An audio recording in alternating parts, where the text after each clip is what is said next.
We've all been there.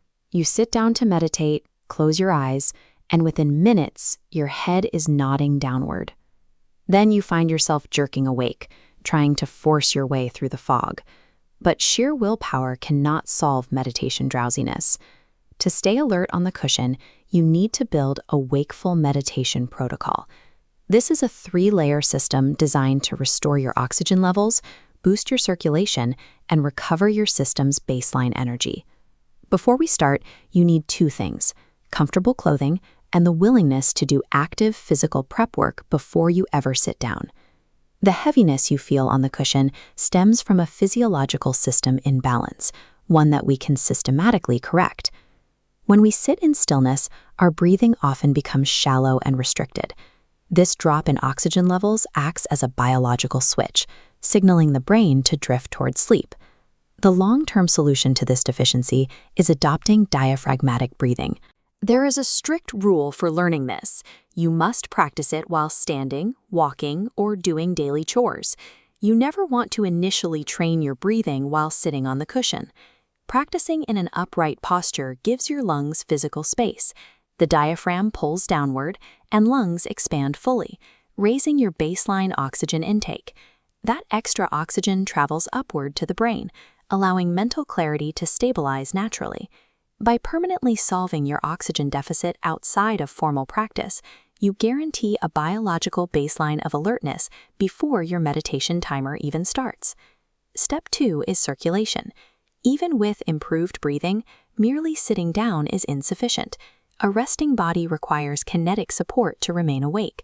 To provide that support, incorporate 2 to 3 minutes of repetitive, sweat-producing, full-body movement immediately before starting your meditation.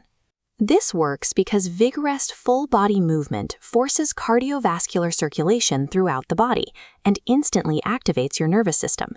This chart visualizes exactly what happens internally over a 2-minute timeline. As physical movement increases, you see a rapid drop in metabolic buildup and system heaviness. The movement physically clears out bodily stagnation. This physical detoxification and nervous system activation actively strip away the biological anchors that drag you down into an unconscious state. Mental activity and physical energy are part of the same budget. When the mind is hyperactive during a session, it quickly exhausts the body's reserves and leads to a sudden collapse into sleepiness. The specific types of mental noise that drain your system are continuous emotional processing and uncontrolled internal dialogue. Your brain consumes massive amounts of physical energy to process this internal noise, constantly pulling power away from your main reserves. To halt this energy depletion, consciously label and release your racing thoughts before you begin your session.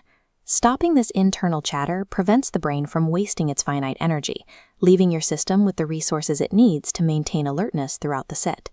Once you are meditating, you need to monitor your state.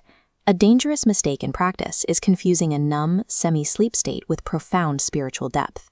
A failed, exhausted meditation state is easy to spot. It feels foggy, dreamy, and largely unconscious. True deep meditation is the exact opposite. It is inherently clear, bright, and highly awake. Audit your current state. If your session feels dull and blurred like the left side of this comparison, you are falling asleep. Stop the session. Do not stubbornly push through. You are aiming for the bright and crisp clarity on the right. True meditation is an act of heightened clarity. Treating physical exhaustion as a mystical experience only reinforces terrible habits. To recap the complete protocol, fix your oxygen intake by practicing diaphragmatic breathing, circulate your blood with pre-meditation movement, and quiet the mental drain to fully prep your system. There is one critical exception. If you are clinically sleep-deprived, the only correct protocol is to go to sleep, recover, and meditate later. Now, put this into practice. Get up, execute 2 minutes of movement and diaphragmatic breathing right now, before sitting down for your practice.